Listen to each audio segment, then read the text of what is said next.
Before I remind you how you can win this lovely Greenville Reds t-shirt, Appalachian League season begins next week, and we're going to have to be looking ahead. We're going to be doing some homework here on who's going to be on what teams and not.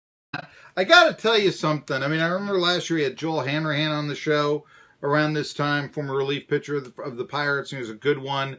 And now he's the pitching coach of the Bristol Pirates last year. He's been promoted to West Virginia, which is A-Ball, Sally League, South Atlantic League, if you're not familiar. I got to say, I'm looking through the, coaching rosters, because there's always kind of, I remember that guy and all that. I remember Al Holland being named the pitching coach of the Johnson City Cardinals. All right, that was kind of intriguing right there, right? We've had on Julio Cruz. In fact, you can watch that interview on YouTube. We've had on Julio Cruz to, talk about his days managing in the Appalachian League. He was a fine base-thieving infielder for the Seattle Mariners, where he's now a broadcaster, as well as the Chicago White Sox. I'm number 6, but number 1 in your hearts. That was his line. It was great. And really a fun-loving guy, good sense of humor, educated, Julio Cruz. All right, so you've got guys like that. I remember Tim Foley was the manager of Kingsport. It's a while back, but that was kind of decent, and all this. Other than Delwyn Young as the hitting coach of the New York Mets, and even he is not, a huge star, the list of coaches and managers are rather pedestrian. I mean, it was always really decent that Cesar Cedeno was there, with the Greenville Astros. That was always really decent. To tell you, I got a chance to talk to him, and it was and not knocking any of the managers out there, but, Ray Smith played 1 year in the majors, 83 Twins. Jeff Reed is his assistant, and he played, he played with the Cubs, I know, but he was journeyman catcher for several years during the 90s. He was a legitimate ball player. Don't get me the trouble. Smith's in the majors, legitimate ball player. Come on. But regardless, you had all these, and there isn't really that big name. There isn't that Cesar Cedeno. There isn't that, oh yeah, him. And really, I'm not sure that, by now Ray Smith is oh yeah, I remember him with the Twins.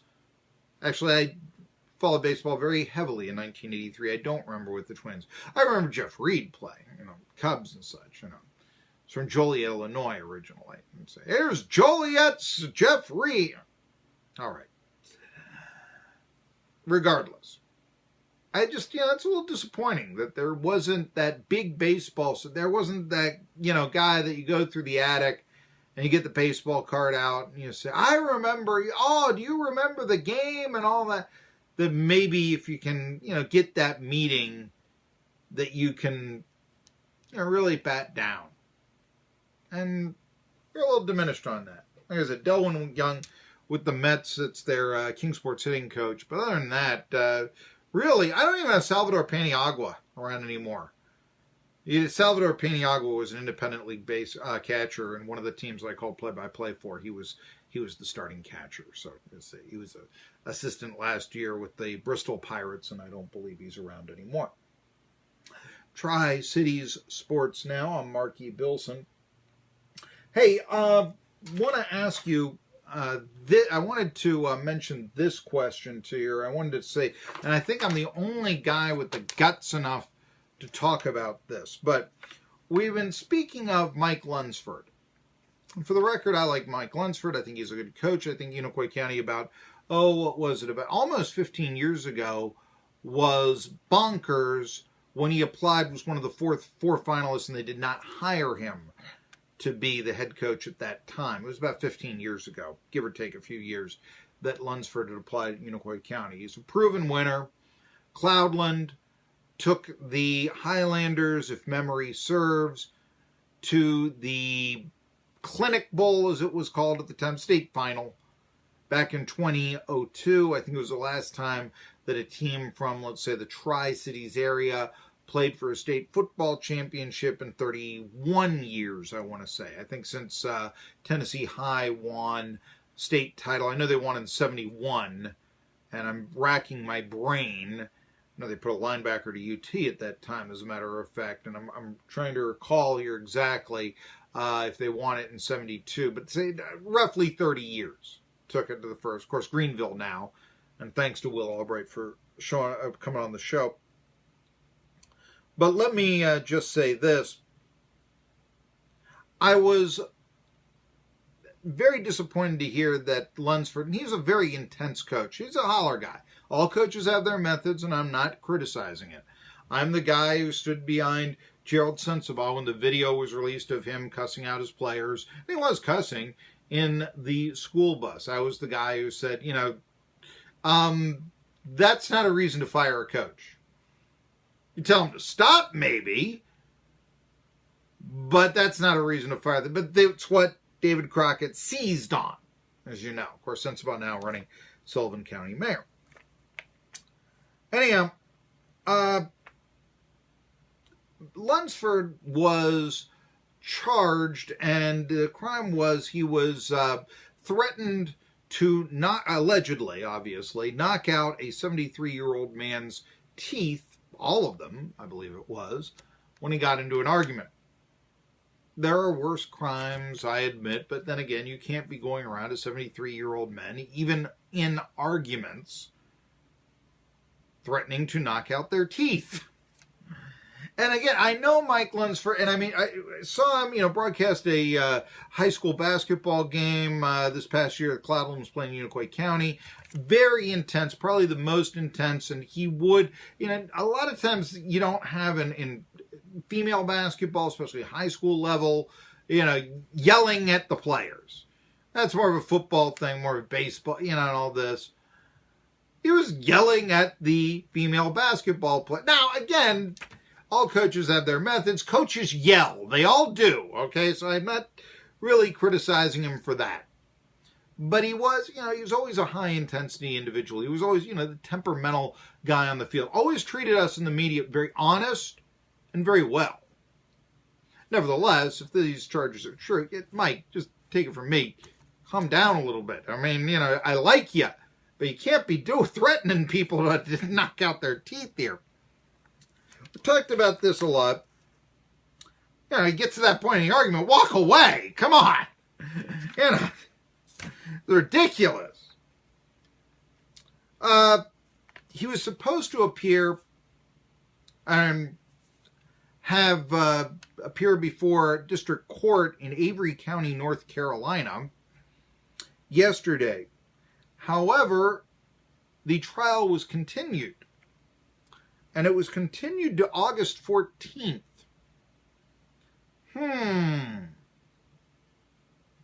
See, this could very well disrupt the Highlanders football season. Admittedly, like I said, okay, you start John with something, you're in an argument on your own time, you say something, I'm going to knock out your teeth and all that. Well, again, you shouldn't be doing it, but I've heard of worse crimes. I mean, this sort of thing. You could see where Mike Lunsford could be very threatening in doing that. I mean, alleged. If he's alleged, this is what he's alleged to have done. Alleged. I mean, could somebody have a vendetta against? I suppose it's possible. I was not there, right? But I still don't want to poo-poo these things. I don't want to send them to Sing Sing either. Point is, by continuing that August 14th, Cloudland to me, and I know the principal has said, I'm standing behind Mike Lunsford. After all, it's not the world's worst crime, and we all know that he's a holler guy. But this is right before the start of high school football season. And if he's sentenced, if he has to do jail time, and I'm kind of like, I'm sure it'd be sort of like, okay, we sort of print you and, we throw you in there for a little bit and then you come out a few days later or a few hours later, If he has to do something like that, and it is a criminal case, how disruptive could that be to the Highlanders season? I don't want to say I'm putting the call out for Mike Lunsford to step down, because I really, what he's charged with, it's not the crime of the century. It's ugly. Most crimes are. But it's not the crime of the century. I get that. Would I fire a coach for this? We know that Lunsford's pretty intense. Probably not, honestly, unless I really thought that he was capable of, physically attacking others and all that. A lot of times your bark's worse than your bite. I get that. But yeah, that could be disruptive. And I could see, all right, I'm sentencing you to a lot of community service. Well, that can interfere with the coaching time. Something to look at. And I said this before yesterday, Cloudland has a really good defensive coordinator who's taken two teams of a higher level than Cloudland to the playoffs. Speaking of Glenn White from Unicoi County, previously the coach at Happy Valley, where he guided the Warriors to a playoff berth, beating out Unicoi County. We've talked about this the last time Unicoi County had a winning record. White also revived the Unicoi County Blue Devils football program. They were 0-10. He got them to a level of respectability. Future is bright for Unicoi County football, albeit perhaps not to a Greenville level, but got a sophomore quarterback showing a lot of promise. Dylan Thompson coming back. There's some hope there. White was able to sort of hopefully instill a culture that Drew Rice can continue of getting athletes to come out for the football program, which they often didn't have at Unicoi County. Ed Whitson never played beyond 9th grade football at Unicoi County. You might get hurt. You might disrupt that pitching arm. Meanwhile, Shadden Peavyhouse, who pitched for Coastal Carolina this past year, he was a football receiver. So White was able to change that. I hesitate to say, I am putting the call out to have Mike Lunsford step down for Glenn White. But I would say that if that was decided on an interim level, and again, Lunsford, he's charging it basically hollering at someone. That's what he's charged with. Ugly holler. He's threatening to knock out people's teeth, but he's threatening to holler at someone, all right? He's a holler guy. I know him. But still, you almost wonder, might it be in the best interest for preparation to have Lunsford, maybe on an interim basis, around that time, give the reins to White? That's all I'm asking.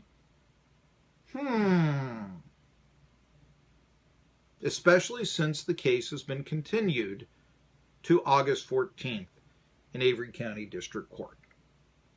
Just saying. Want to say one last. There's been something going on viral. I've had this on the Facebook, on Twitter, and it is of a high school baseball game, and it is a playoff game. See if I can get the actual here on the computer. But what happens is that the pitcher strikes out the hitter for the final out. Okay? And right after that, these two players are the best of friends. And in a wonderful display of friendship, sportsmanship, and all this, while his team goes to the mound and starts jumping up and down, we won, we won, we won, the pitcher, before the hitter can really get away from the plate, walks over to him and gives him a hug. Hey, you're still my buddy. It is a great viral video. and it came out here. It's been on NBC News. It's been on a lot of news. There are some people that are actually, I'm seeing people in the media that are actually criticizing this. Now, the players in question and the teams in question, a game took place in Minnesota. It's a team called Mounds View. Pitcher's name is Ty Cohen. And he struck out Jack Cocan, who plays for a high school team called Totino Grace. Halfway decent set. It's a Class 4A baseball game. And it is a wonderful sportsmanship moment. Can you believe there are actually people out there saying that he's going against the team? Really? That he should be celebrating with the team and then console his friend? No. You watch the viral video, but you want to, it's the time of the moment. You can hug your friend and then go and jump like a jackass on the mound, which, I've done that too. I mean, team wins a district title. It's fun, right? No, you can do that. There's a time and a place. If you're going to criticize him, what about this? Take a look at the sideline after an NFL game. And you're going to find some guys who are jumping up and down. Some guys will just run right into the locker room. And you know what else you're going to find?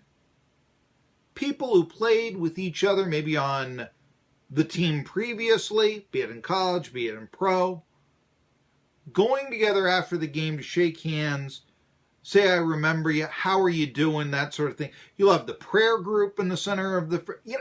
how is it different when you have 5 different things going on? You've usually got a media member, trying to get a quick interview or something so you can be first to get a quote.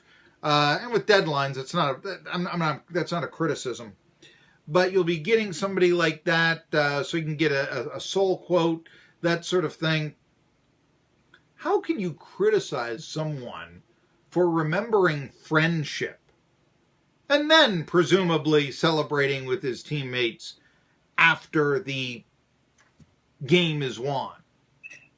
It's really disturbing. But then again, Mike Tomlin was really critical of Alejandro Villanueva for standing with the anthem when the rest of the team was in the locker room.